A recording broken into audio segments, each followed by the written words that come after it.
କେହି ଜଣେ କହିଥିଲେ ବଂଶବାଦର ପୁସ୍ତକରେ ଜଣେ ନାରୀ ଖୋଜୁଛି ବାଞ୍ଝର ପୁଲିଙ୍ଗ ଶବ୍ଦ। ଶବ୍ଦକୋଷ ହସନ୍ତି, ପୃଷ୍ଠାଗୁଡ଼ିକ ତାଚ୍ଛଲ୍ୟ କରନ୍ତି। ଆରେ, ଏହା ତ ନାରୀମାନଙ୍କ ଅପରାଧ, ପୁରୁଷମାନଙ୍କ ପାଇଁ କୌଣସି ଅଭିଯୋଗ ନାହିଁ। ଇତିହାସ ସାକ୍ଷ୍ୟ ଦିଏ ରାଜା ବାଞ୍ଝ କୁହାଯାଏ ନାହିଁ, ତାଙ୍କର 100 ରାଣୀ ଦୋଷୀ ସାବ୍ୟସ୍ତ ହୁଅନ୍ତି। ବଂଶର ନିଆଁ ଲିଭିଗଲେ ପବନ ନାରୀର ନିଶ୍ୱାସ ଉପରେ ପଡ଼େ।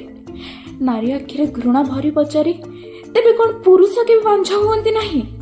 କିମ୍ବା ସେମାନଙ୍କର ବିଫଳତା ପାଇଁ କେବେ କୌଣସି ନାମ ଗଢ଼ିବାକୁ ସାହସ କରିନାହିଁ?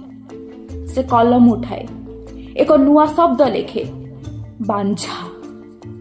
ପୃଷ୍ଠାଗୁଡ଼ିକ ଥରି ଉଠନ୍ତି, ସମାଜ ଥରି ଉଠେ। ଭାଷାର ଦର୍ପଣରେ ପ୍ରଥମ ଥର ପାଇଁ ପୁରୁଷ ଚେହେରା ଦେଖାଯାଏ।